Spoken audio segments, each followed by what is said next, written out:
let's open up. I've actually got a teaser here that, of course, was just barely too long, and I couldn't make work to upload to StreamYard. But I've got a teaser clip from this week's Fellowship of the Rink with one Jesper Wallstedt, who very much so, we'll just say he keeps receipts, is the way that I will preface this. Go. Is it for you? And I'm sure you had some doubters there along the way, the last 12 months. A couple of them. Obviously, when you're struggling as well, you read a lot of stuff about yourself. It becomes, and you're like, oh, it wasn't my fault. Oh, this guy is thinking I'm shit. Oh, I'm a bust. Oh, everything. It's not my fault. It's everyone else's fault. But then you kind of get into that bad cycle. But then obviously, when you're succeeding now, it's like, okay, you're just laughing at all the comments you've got throughout the way. You're like, oh, you didn't think I was gonna get here. You all of you guys thought I was a bust already after one bad year out of my whole career. So in that way, it feels kind of good to prove just a little bit, even though it's a small sample size and I've only played 7 games now. A lot of hockey left, but it feels good in the beginning now to kind of point the middle finger back a little bit and just try to get on a roll. Is that what the point is in the celebration? The middle finger out to the haters? It could have been, but no, it's not. Do you have like a hit list going? Like, do you have like a couple of guys you're like, yeah, you've said a lot of mean things about me. Suck it.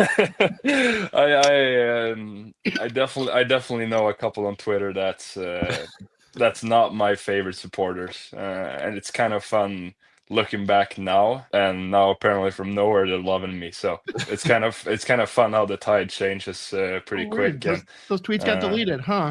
Yeah, and you look back and he said that a year ago, and now I'm his favorite player. So no, it's fun to see how fast it can change, and yeah, it's fun to read now. Now I'm just laughing at it. I mean, I love this guy. I already revoke all of our rankings, and we all make him number 1 in our prospect pool. Yeah, we have to. Well, actually, yeah, we should go back and redo that one again. We should redo our last one.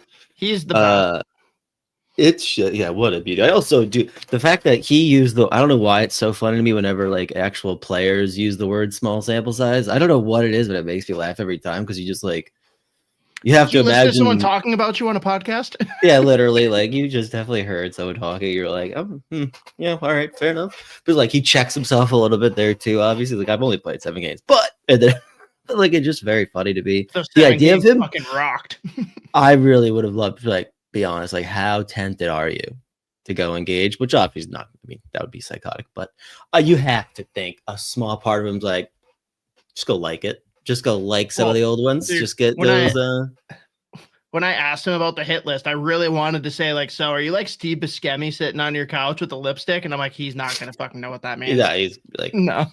But, and that was recorded before the shutout last night. So, yeah. And I mean, boy, but just real quick, since we last did this, 3 games, a 4-3 shootout win against Carolina.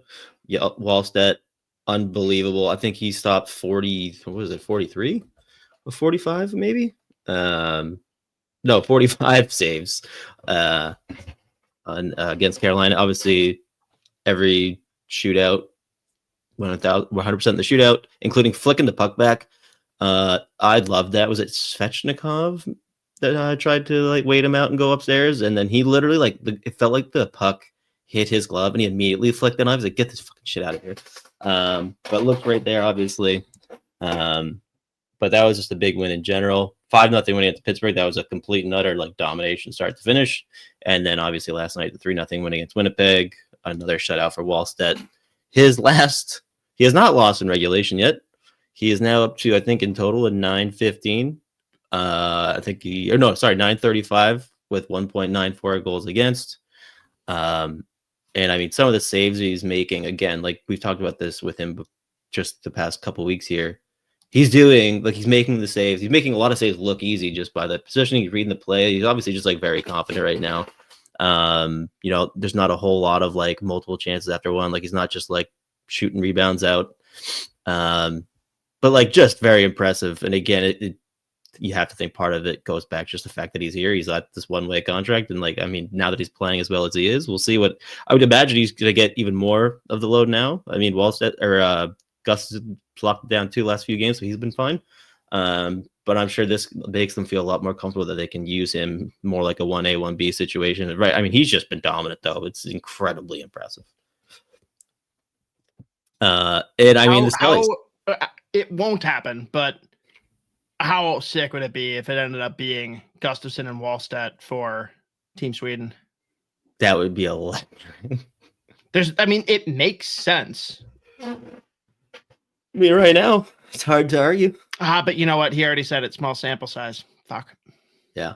And actually, I was going to bring this up because I was listening to our 2 of my favorites, Dmitry Filipovich and Thomas Drance do their Sunday show, talk about the week that was, and they had a segment talking about the Wild. And the first thing that Drance brought up, he's just like, it's hard not to bring up Edmonton right now, just because, again, that was the pick they should have made. They decided to move back, didn't take a goalie, and now you look at like the combination of the goaltending, their porous fucking defense, which is like, unbelievably bad to the point where like no matter what McDavid does on the ice, no matter what Draisaitl does on the ice, it's just like, well, you're still giving up like 6-7 goals a game. Like, it's unbelievable.